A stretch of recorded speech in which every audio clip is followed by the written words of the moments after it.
प्यारे बच्चों नमस्कार। कैसे हैं आप सभी? उम्मीद करता हूं आप सभी स्वस्थ होंगे। प्यारे बच्चों, हम लोग कर रहे हैं कि भाई पॉलिटेक्निक है, जो पॉलिटेक्निक 10th के बाद करें तो अच्छा रहेगा या 12th के बाद करें तो अच्छा रहेगा। इससे पहले मैंने आपको बताया हुआ है that what is polytechnic, diploma courses क्या होते हैं, क्या क्या प्रक्रिया है। हरियाणा में यदि आपको एडमिशन लेना है तो, यदि आप हरियाणा स्टेट से बाहर से भी हैं तो भी आप डिप्लोमा में पॉलिटेक्निक में कैसे एडमिशन ले सकते हैं, मैंने वहां पे आपको सब कुछ अच्छे से बता दिया है। आज मैं आपको बताने वाला हूं कि आप 10th के बाद डिप्लोमा या पॉलिटेक्निक करेंगे तो अच्छा रहेगा या 12th के बाद करेंगे, और ब्रांच कौन सी लें, सो डेट कि हमें ध्यान रखिए कि यदि आपने 10th के बाद किया, आपने 10th के बाद डिप्लोमा कोर्स के लिए अप्लाई किया तो कितने समय लगेंगे, कितना साल लगेगा? 3 इयर्स। कितने साल लगेंगे? 3 साल। 12th के बाद किया तो कितने साल लगेंगे आपके? 4 साल, 4 इयर्स। तो ज्यादा करके जनरल माइंडसेट है पेरेंट्स का भी और बच्चों का भी कि भाई हमें डिप्लोमा कब करना चाहिए, तो सभी लोग ये वाला ऑप्शन चूज करते हैं, दैट इज पीसीएम, मतलब 12th के बाद कि भाई हम 11th भी पढ़ लेंगे, 12th भी पढ़ लेंगे, और वहां से हमारा जो फिजिक्स, केमिस्ट्री और मैथ वो मतलब और हाई लेवल का हो जाएगा और हम डायरेक्ट कौन से ईयर में आ जाएंगे? सेकंड ईयर में आ जाएंगे। तो ये वाला ऑप्शन उन बच्चों के लिए सही है जिनका फाइनेंशियल बैकग्राउंड अच्छा है कि भाई ठीक है, कोई भी दिक्कत वाली बात नहीं है। 1 साल अगर आपका वेस्ट हुआ तो भी कोई बात नहीं है, क्योंकि इसमें तो 4 साल लगेंगे आपके। आप 11th करेंगे 10th के बाद, देन 12 और सेकंड ईयर में एडमिशन हो जाएगा डायरेक्ट। 12th के बाद किसमें एडमिशन होता है? सेकंड ईयर में। उसके बाद कौन से में? सेकंड ईयर के बाद आपको 1 साल और करना पड़ेगा, थर्ड ईयर, मतलब 2 साल डिप्लोमा का और 2 साल यहाँ का, तो 4 साल में आपका डिप्लोमा कोर्स पूरा हो जाएगा। तो दिस कोर्स मतलब 12th के बाद जो अप्लाई करना चाहते हैं, दिस इज ओनली फॉर दोस्त जिनका फाइनेंशियल बैकग्राउंड सही है, जो मतलब ठीक ठाक फैमिली से हैं और जो ये करना चाहते हैं, उनके लिए मैं यही रिकमेंड करूंगा कि ठीक है भाई आप 12th के बाद कीजिए। और ये मतलब 12th के बाद करने का पर्पस क्या होता है? ज्यादातर लोगों का कि भाई वो सोचते हैं कि भाई मैं फिजिक्स समझ जाऊंगा, केमिस्ट्री समझ जाऊंगा, मैथ समझ जाऊंगा तो मुझे दिक्कत नहीं आएगी। अब आ जाइए 10th के बाद। तो क्या जो बच्चे 10th के बाद करते हैं, क्या उनको फिजिक्स, केमिस्ट्री और मैथ्स नहीं समझ में आता?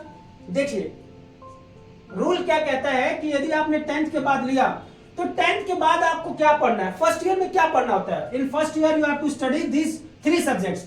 आप फिजिक्स भी पढ़ेंगे, केमिस्ट्री भी पढ़ेंगे और मैथ्स भी पढ़ेंगे। जो चीज ये लोग यहाँ डिटेल से, ज्यादा डिटेल से पढ़ रहे होंगे, वही चीज आप भी पढ़ेंगे यहीं पे, लेकिन वो चीजें पढ़ेंगे जो आपके कोर्स के लिए लाभदायक है। सब कुछ वही आएगा, आपका भी आएगा, परम्यूटेशन, कॉम्बिनेशन आएगा, बायनोमियल थ्योरम आएगा, सब कुछ जो भी 11th 12th के मैथ्स के सिलेबस में है, डिटर्मिनेंट, सब कुछ आएगा। तो क्यों ना हम डायरेक्ट 10th के बाद करें? भाई मैं तो ये रिकमेंड करूंगा, आप चाहे अच्छे फैमिली बैकग्राउंड से हैं या फाइनेंशियल ठीक कंडीशन नहीं है, तो भी आप किस मतलब कौन से को चूज करें? 10th वाले को चूज करें। क्यों करें भाई? क्योंकि 3 साल के बाद ही आप एलिजिबल हो जाएंगे जॉब के लिए इसमें भी आप फिजिक्स, केमिस्ट्री, मैथ पढ़ेंगे तो भाई बढ़िया से पढ़ लो। आप अपने 10th के बाद जब फर्स्ट ईयर में होंगे तो अच्छे से पढ़ लीजिए। नहीं समझ में आ रहा है तो अपने सीनियर्स की हेल्प ले लीजिए। नियम है ना अपने पास, संसाधन है ना, 11th 12th की यूट्यूब वीडियो देख लीजिए, ट्यूशन लगवा लीजिए, तो वहां से आप कवर कर लीजिए यदि समझ में नहीं आ रहा है। ये कौन सा मतलब 12th के बाद जो 10th के बाद 11th 12th में जाएंगे, इनको अभी तो वही चीज पढ़ना पड़ रहा है, आपको भी तो यही चीज पढ़ना पड़ रहा है। तो आप ये क्यों सोच रहे हैं दैट दे आर सुपीरियर, कि भाई 11th 12th करके आए हैं तो इनको ज्यादा आता है? ऐसा कुछ नहीं है। आप सबसे पहले अपना माइंडसेट चेंज कीजिए कि हाँ भाई मैं 10th के बाद भी करूंगा तो बढ़िया कर पाऊंगा। अब आप सभी ने, इन्होंने भी 4 साल के बाद डिप्लोमा कर लिया, मतलब आफ्टर 2 इयर्स मान लीजिए, और आपने भी 3 साल के बाद डिप्लोमा कर लिया, सभी ने कर लिया। अब आ गई नौकरी की बारी। नौकरी किनको मिलेगी? प्यारे बच्चों हमेशा ध्यान रखिएगा, व्हेन यू आर अप्लाइंग, जब आप अप्लाई कर रहे हैं, और यहाँ पे मैंने ब्रांचेस लिख रखा है, देखिए ब्रांचेस का क्या है अभी हम आपको बताएंगे। जब आपने डिप्लोमा कर लिया है, तो जब आप ये कोर्स कर रहे हैं पॉलिटेक्निक, तो एक चीज हमेशा ध्यान रखिएगा, फर्स्ट कि आपके जो परसेंटेज हों वो अच्छे होने चाहिए। यदि आप डायरेक्ट प्लेसमेंट चाहते हैं स्कूल से, कॉलेज से अपने, तो आपके जो परसेंटेज होने चाहिए वो बहुत ही अच्छे होने चाहिए। बहुत ही अच्छे का मतलब क्या है? हर एक में आप 65% से ऊपर लाए। ये नहीं है कि भाई पूरी सप्ली ले आए, पूरी री ले आए और फिर आप चाह रहे हैं कि भाई हमें नौकरी मिल जाए। नहीं, इंडस्ट्रीज वाले भी समझते हैं कि भाई हर एक बच्चा 95% 80% स्कोर नहीं कर सकता, तो वो इतने की डिमांड रखते हैं कि भाई जिनके भी 65% से ऊपर या 70% से, देखो सेफ तो मैं कहूंगा 70% होना चाहिए। सेफ क्या है? 70%। लेकिन आपके 65% भी आए हैं तो निराश होने की जरूरत नहीं है। तो 70% से ऊपर यदि आप मार्क्स हर एक सेमेस्टर में ला रहे हैं तो सबसे बड़ा फायदा यह है कि आपको किसी में भी कोई री नहीं आएगी, कोई दिक्कत नहीं आएगी। और दूसरा, जब आप तक कैंपस प्लेसमेंट के लिए बैठेंगे तो बोलेंगे कि भाई 70% से ऊपर वाले आ जाओ। अब 70% से ऊपर वाले तो बहुत सारे बच्चे हो गए, वो किनको लेंगे? उनको लेंगे जिनको टेक्निकल नॉलेज है। तो सबसे पहले तो 75% से, एक बार इसको मैं % से ऊपर रखिए अपने marks. It must be greater than 70% या 65% मान लीजिए। दूसरी चीज, आप जो वर्कशॉप होगी आपकी, भाई वर्कशॉप होती है ना, आप जाके वहां अलग अलग मशीन सीखेंगे। लेथ मशीन सीख लिया आपने, प्लानर सीख लिया, शेपर सीख लिया, अलग अलग मशीन्स हैं, उनको वहां पे जाके आप सीखेंगे।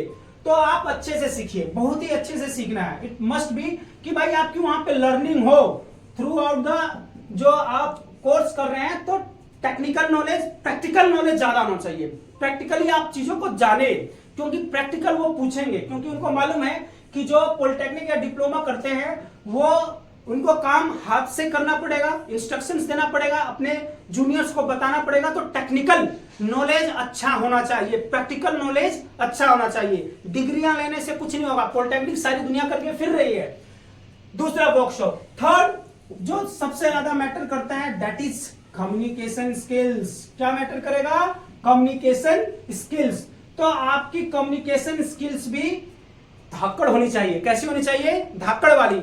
अब धाकड़ वाली कम्युनिकेशन स्किल्स, क्या आप सोच रहे हैं कि भाई आप डिप्लोमा कर लेंगे 6 महीने का इंग्लिश स्पोकन कोर्स, या 2 घंटे में अंग्रेजी सीखें या 90 मिनट में अंग्रेजी सीखें तो आपको आ जाएगा? नहीं आएगा।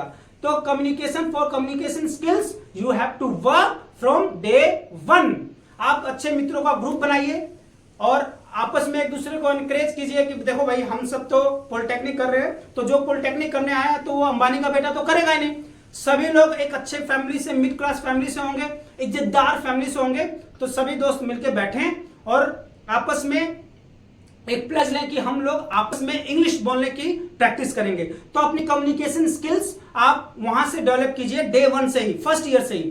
तो रोजाना 1 घंटे डिनर के बाद का टाइम हो गया, चाहे डिनर से पहले बैठें, गोष्ठी बनाएं, ग्रुप डिस्कशन करें, कम्युनिकेशन स्किल्स डेवलप करें, इंटरव्यू की प्रैक्टिस करें। इंटरव्यू में मैं भी आपकी हेल्प कर सकता हूं। आई विल टेल कि भाई इंटरव्यू में क्या क्या पूछा जाएगा, कैसे कैसे आपको प्रिपेयर करके जाना है, सब कुछ बताऊंगा मैं आपको। बस आप देखते रहिए, रेगुलर अच्छे बच्चे बन के रहिए। सारी बात समझ में, अच्छे स्टूडेंट बन के रहिए, क्योंकि आपके माता पिता को आपसे बहुत ज्यादा उम्मीद है।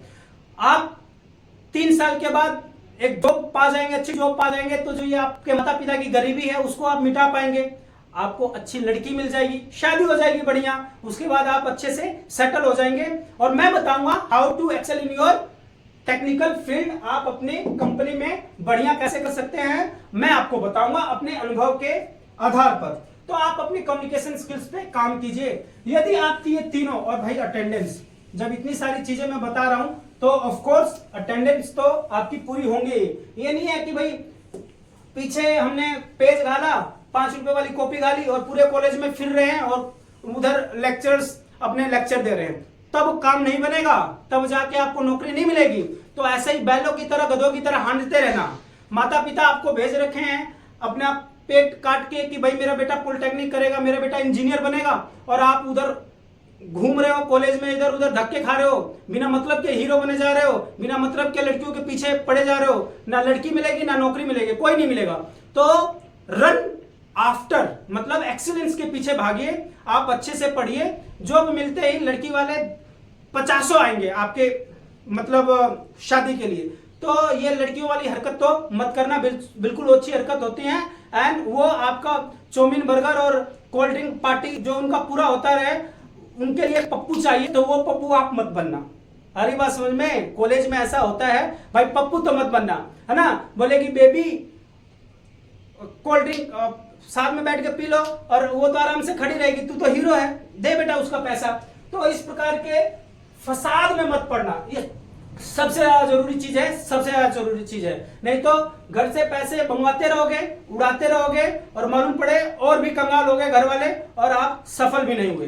यू मस्ट बी फोकस्ड होना चाहिए। तुम्हारा दिमाग तुम्हारे लक्ष्य के प्रति जागरूक होना चाहिए कि मुझे क्या करना है, मुझे अपने माँ बाप की गरीबी मिटानी है। ये जो पीढ़ियों दर पीढ़ी हमारी जो गरीबी आ रही है उसको मिटानी है। और वो मिटाने वाला कौन? वो मिटाने वाले तुम हो।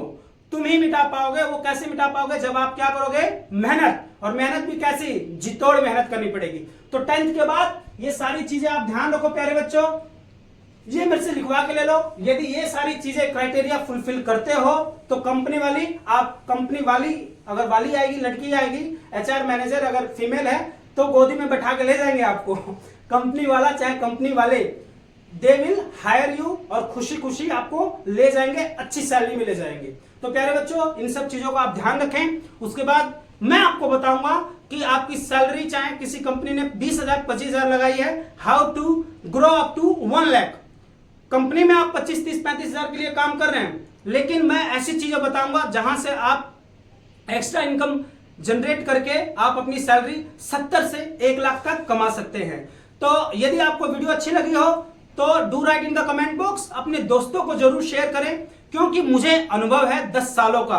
कंपनी में मैं काम कर चुका हूं, मुझे हर एक चीज मालूम है कि कंपनी में कैसे एक्सेल करना है, कैसे ग्रो करना है और कैसे हमारी सैलरी में हाइक मिलती है और कैसे हम अपने आप को अपग्रेड रखते रहें सो डेट कि हमें कोई भी दिक्कत ना आए। चाहे कितनी भी एआईज आए, चाहे कितना भी कोई भी टेक्निकल एडवांसमेंट हो, हम रिप्लेसेबल ना हो। हमारी जरूरत हमेशा कंपनी में बनी रहे। तो प्यारे बच्चों इस प्रकार की नॉलेज यदि आप चाहते हैं, यदि जानना चाहते हैं तो जरूर सब्सक्राइब करें, अपने दोस्तों को शेयर करें और रेगुलरली वॉच करते रहें। टिल देन टेक केयर, खुश रहिए, खुशामदीद, नमस्कार।